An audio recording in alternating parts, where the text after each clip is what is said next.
Barbie dominated the box office in 2023, but will it dominate award season in 2024? The first big test comes this Sunday. It's the Golden Globe Awards. Here with a preview of what to expect, plus a few predictions, is our film critic, Rad. Great to have you. Good morning. I can't believe we're already in, like, film award season time. I mean, for me, it feels like it's been award season for 2 months, right? So we're here. So this is the final stretch where the actual awards come along. We've talked so much about Barbie and Oppenheimer. They are leading the nominations. So what are we expecting? Who's going to take home the big award? Yeah, so the Globes are a Barbenheimer night, and the thing is, they don't have to compete against each other because it's the Globes, and the Globes do that thing where they separate the drama competition from the comedy competition. So if you look over at the drama side, I mean, I think, look, Oppenheimer, it feels like it has an open road right to Best Picture at the Oscars, right? And I say that because, Christopher Nolan, people love his movies deeply. The Dark Knight, Inception, there is absolutely a vibe that he is due. Oppenheimer is the kind of movie that can get him there. It is certainly one of his best movies, and it's also got that kind of award season pedigree.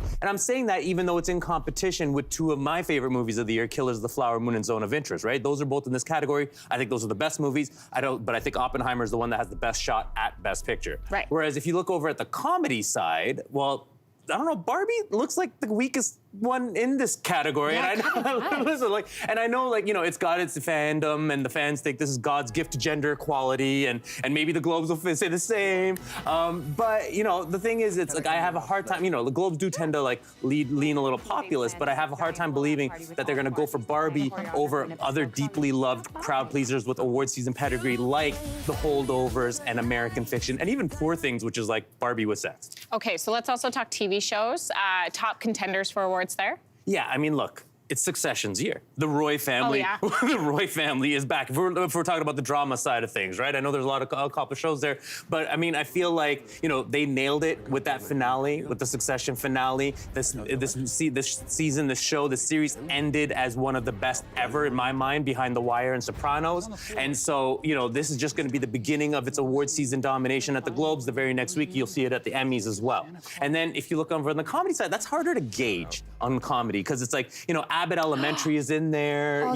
That's the rating jab. Which one did you go? I like Ted Lasso. You like Ted Lasso? I like it a lot. Well, see, that's the thing. And then others are only Murders in the Building. I personally feel like it's between Abbott Elementary and maybe The Bear, which is like the Succession of the kitchen, and it's got a lot of new fandom and stuff. Okay, I feel like every year when we talk about the Globes, the conversation is about the lack of diversity in their nominations and then in their voters. Yeah. So are there changes that have been made this year? Yeah, I mean, of course, look, they've been dragged for the last few years, because of some disreputable behavior, but also because, like you said, they had no black voters, right? So what ended up happening in the last year is a new company bought them out, restructured it. The voting process changed. In the past, it used to be 100 Globe members voting. Now they opened up the voting pool to 400 different voters from all over, like a rotating roster of voters with an eye for representation. In fact, they actually reached out to me to be a voter. Really? It's the interesting thing is a Globe board member reached out to me and asked me if I could apply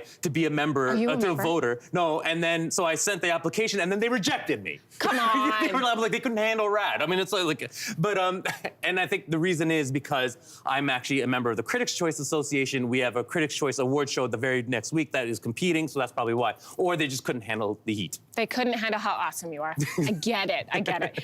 There's 2 new categories. Which ones are they, real quick? Yeah, best stand-up comedy and best blockbuster, I want to call it. It's Best Cinematic Achievement and Box Office Achievement Award, which is, the kind of award, a blockbuster category that the Oscars tried to add when they tried to add their popular film category. Everyone dragged the Oscar. No one really raised an eyebrow at the Globes adding it because, let's face it, does the Globes really have a reputation that they want to uphold? Not really. What's interesting here is they add these kinds of categories because they feel like, the Best Picture, the regular competition doesn't typically cater to popular films that everyone wants to watch, that audiences want to watch. They're like, let's add a popular film category to reel in audiences. Except you have your biggest, the biggest box office phenomenons is Oppenheimer and Barbie, and they're being represented in the Best Picture category, so it's kind of redundant. Listen, they just want Taylor Swift to go. That's what. There's Taylor Swift, of course. They nominated Taylor Swift. I know. Anyway, Rad, thanks so much for being here. Thanks for having me. They'll get you next time. Hey, thanks for watching. If you liked this, be sure to subscribe here, or you can check out more Your Morning videos right here.